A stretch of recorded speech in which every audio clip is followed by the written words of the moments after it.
So in '76, researchers discovered the Ebola virus. And since its emergence, how are we doing? Can you hear me? All right, good. Since its emergence, it's taken the lives of about 13,000 people. And that's a horrifying disease, but, hello. Yeah, I know. Too big for life.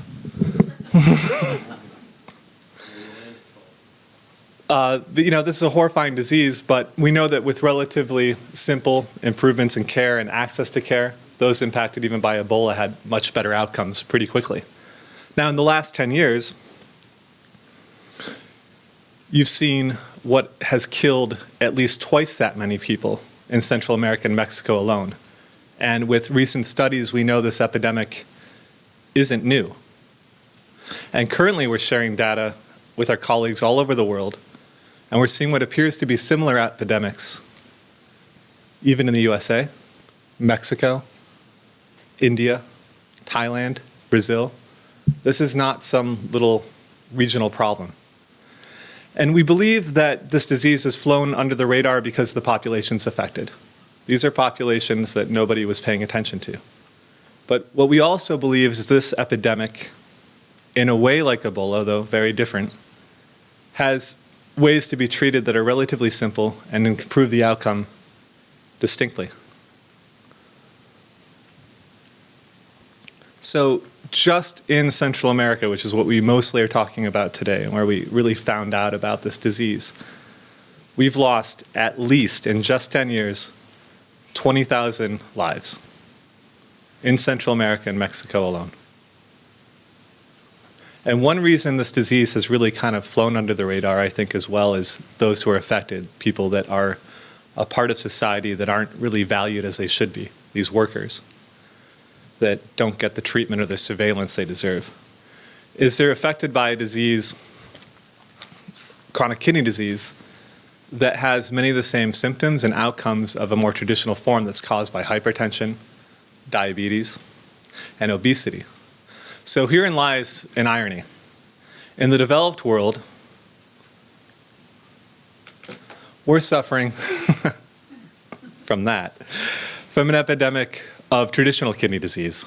And that's been brought on by an increasingly sedentary lifestyle, though you in Holland are doing a bit better on your bikes, and the overconsumption of sugars, which have absolutely contributed to an epidemic of obesity, hypertension, and type 2 diabetes, which are all massive contributors to kidney disease. So meanwhile, to meet that global diet, and the cultivation of sugar has grown both in terms of land under cane and the amount of intensity, the amount of cane produced on that land. And that has a lot to do with, we think, the disease, why workers are working much harder to produce more cane cut per ton. In the case of CKD&T, chronic kidney disease of non-traditional cause, those affected rarely have the traditional risk factors. And in the most impacted areas, it's an incredible amount of people. It's 42% of the men are impacted. So that's, half the men, about half, just under half the men in this room, if you look around, would be impacted by this fatal disease. And if you look at this incredibly impacted community and the wider city around it, if you look at the statistics from 2002 until 2012, 16,000 total years of life have been lost due to the disease compared to the regional average. And that's in a city of just 35,000 people. So who's affected? Nearly all of them are heavy laborers. And though we see this illness, or what appears to be a related illness in Sri Lanka and India, among rice farmers and coconut farmers, we also see it in miners and port workers and construction workers in Central America. It disproportionately affects sugarcane workers. And while the disease is really deemed to be chronic, the average age of death for a sugarcane worker in the most impacted regions is about 46 years old. And we've already seen that men as young as 20 and 30 are frequently being claimed. So this really should be viewed as a death sentence. This is a shot. Ed and I did our first trip, yeah? And this gentleman is paid by the city. So instead of the city and the government in Nicaragua, investing in prevention or investing in intervention to try to figure out what's going on, as they actually did to their credit in Costa Rica recently, started doing studies, The attitude of the government of Nicaragua has been to pay the coffin worker to make more coffins for those impacted and those who die of this disease. And we just thought this was such a powerful shot. I mean, this is this guy's life, and these are his neighbors, and he's surrounded by this huge quantity of wood to make these coffins for these daily funerals. So what is the cause? Well, I mean, we're a pretty cautious bunch. We're not the yelling, screaming activist types. We really let the data tell the story. And the data is kind of steering us away from what was the initial inclination, which is it must be a toxin. And what we do know from the data, what we can say is that heat stress, workload, and muscle degradation are leading to this disease. And sugarcane has always been brutal. And as you increasingly industrialize that job, it becomes more brutal. And if you also consider the fact that now, across the board, workers are paid by ton cut, and they have to cut more to both provide for their families and also because of increasing demands and quotas set by companies. These guys are losing as much water as a marathon runner on a daily basis, and that's during a 6-month harvest. They're burning as many calories as a half marathon runner a day, and they have the cardiac strain and workload of that of a special forces soldier on a 3-day deployment. So that's like a SEAL on a special operations mission. And they're doing that, though, without breaks in between. They're doing that without rest time. And they're doing that again and again and again for 6 months at a time. So as Ramon said, it's really not that much of a mystery as to why that might fry your kidneys. What's really also disturbing is when you look at these risk factors of the heat stress and the workload, is these guys are getting sick in as fast as one harvest. So what are we doing? We're consulting with the U.S. Army Environmental Research Institute. We're collaborating with the Center for Disease Control's National Institute of Occupational Safety and Health. And we're working with the U.S. Department of Labor's Occupational Safety and Health Administration.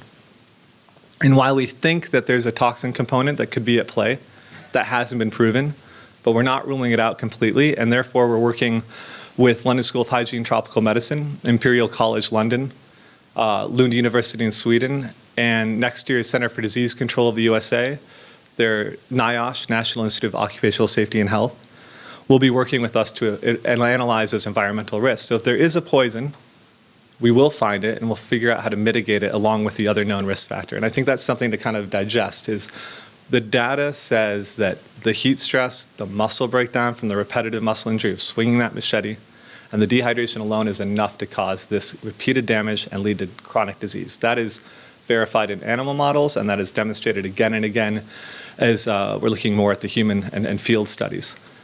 But if you add in a toxin component to that, you're looking at a real tragedy. And I think we have to either rule it in or out. But I think to be absolute about it at this stage is foolhardy because the current studies have been wanting. And I think we need a really great protocol, and I think we have a good start with NIOSH. So what are we doing in the meantime? Well, we're acting where we can act, and I think that's the responsible thing to do. I mean, I think this is what Ramon really sent home. And I don't want to beat it over the head, but we have a way forward, and it's the Worker Health and Efficiency Program, and that program really has had a great impact already. Just from the Costa Rican government knowing we're doing that, seeing our latest studies, seeing their own studies, seeing related studies from other colleagues, they have decreed by presidential decree, just in July, I believe, that workers in hot, strenuous environments must have access to water, rest, and shade. That is now law, and it's an evolving law and regulation in Costa Rica. And it's not general. This is where it's the kicker. This is what you work for as an NGO, I think, is to change policy, then hope the enforcement happens. It is directly in context to CKD-NT. That law is to prevent the onset of that disease. So what we're trying to do is find an effective, affordable way to intervene for these mills and for other producers. So basically we're taking OSHA, the Occupational Safety and Health Agency's Water, Rest, and Shade program, and modifying it for sugarcane work. And what we did is we took a tent that moves with the harvest. So, the guy starts out here, and, an hour later he's 100 meters down, but the water used to be at a bus that was already 200 meters behind him. He's getting paid by ton cut. So he's not going to walk all the way down that line and cut and return to get water or shade or take a break. So what we did is we created a tent that moves with water in it and moves with that line of production. And they have camelbacks on as well. And that camelback provides access to water, because access to water is as important as how much water somebody drinks. Because if you have already been exposed to that heat stress and that dehydration, the acute kidney damage that's causing the damage in the body is already happening. So when you drink the water at the end of the day, it's too late. So you have to have the access. The other thing we're doing is improving ergonomics and improving the Machete. The Machete these guys are using is terrible. It used to cause them an enormous amount of muscle pain, which led to the consumption of anti-inflammatories, which are also nephrotoxic. And that seems to have been eliminated with the new Machete. And that's kind of a fun story in all of this. The reason we realized this Machete was viable is there's an old-time Australian guy named Paul Donnelly. And what we always say about Paul Donnelly is if he had a movie, the tagline would be, the only thing he can't do is die. Paul's 72, and even at 55, he cut a ton of cane in 13 minutes. He used to cut more than 15 tons a day. He's been bitten by a taipan snake, which is like the third most poisonous in the world, 3 times, thusly surviving the anti-venom reaction twice. He's had his eardrum eaten out by an ant, or ants, plural, after a car wreck, probably caused by a kangaroo. And you get to when you're in the audience or the presence of a legend, you know it. And what he did about 12 years ago is he went down to Colombia and Brazil, and he brought kind of the craft the Australian cane cutters used to be able to bring in the 70s, because they had water, they had rest, they had shade, they were paid really well. And it was a craft, it was a job, it wasn't kind of just toil. And they had figured out how to do this job better. So he's improving the logistics down in Brazil and Colombia. He's bending this Machete in this way that's much more efficient for use. And like a game of telephone, it makes its way up to Central America, but the Central American producers and Machete producers just kind of phoned it in. They were like, oh, we could either pay the Australian to come over here, or we could just kind of try it ourselves. And they made this god-awful Machete that's really kind of like a spatula. So the ergonomics are way off. And then what Paul did is we brought him in. He finally came to Central America, and he went over with the workers, and we saw great results. So that's a really important, I think, story about farmer knowledge, and then how we're quantifying that, and we're measuring it, and we're trying to improve the tool and improve the cutting system, right down to how many rows they cut, how they lay the cane, everything. All these little changes that reduce workload, reduce muscle fatigue, and also increase efficiency.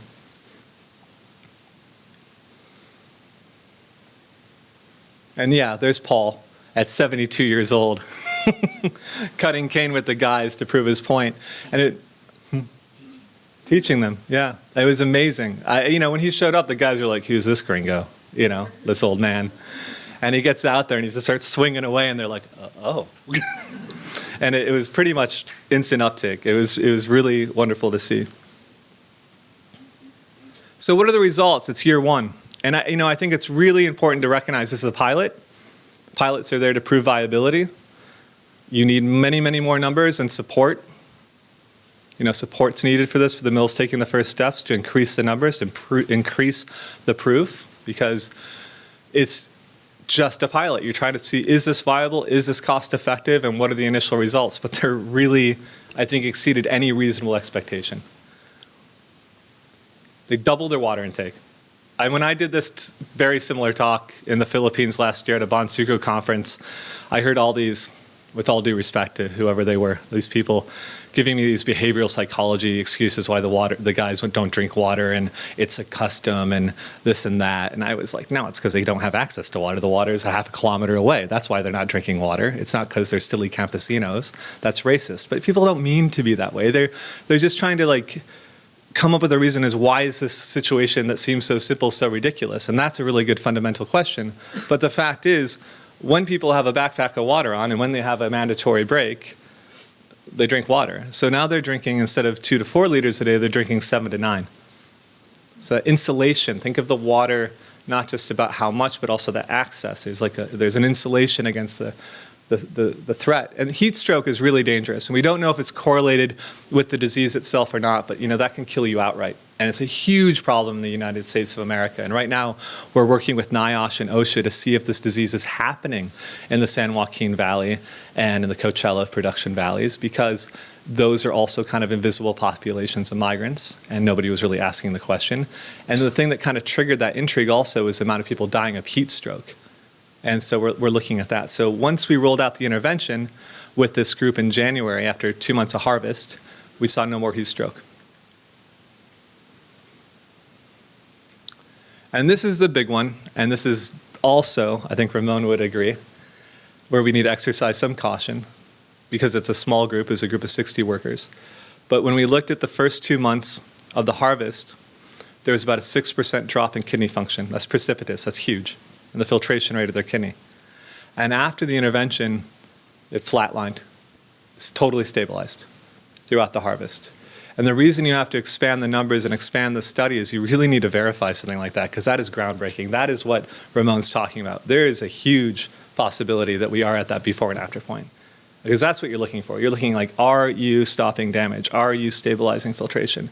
And only by expanding this and getting further support are we going to be able to prove that and be able to systemize this. And here's a big one for a few people in the room, I imagine. Let that sink in. These guys are cutting 3.8 tons per person. El Salvador is a little low on the grand scale of things as far as productivity in general. And when we introduced just water, rest, and shade first with OSHA, we saw a 10% increase. And when Paul came and did his thing, and our friend Robert from Australia also, we saw another 30% the week after the next week. The next week, what we saw is what you would expect. There's a dip, because people are onboarding. They're onboarding the information.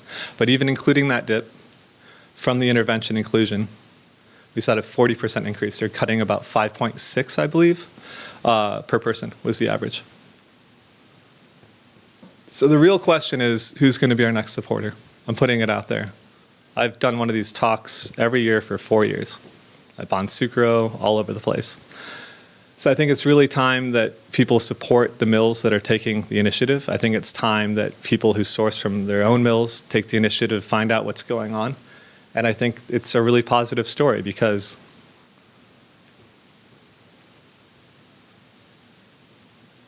that's just in the pilot. Like we can get that up there with systemization. And so, for now, you can find out more at our website, and it's no one owns this website. Anybody can have this website. Tag it to your own accounts, to your own web pages, and it's weprogram.org. And get the word out. And in the meantime, we're going to be looking at the toxins and looking at how to prevent any of the other risks for these guys. So thanks a lot.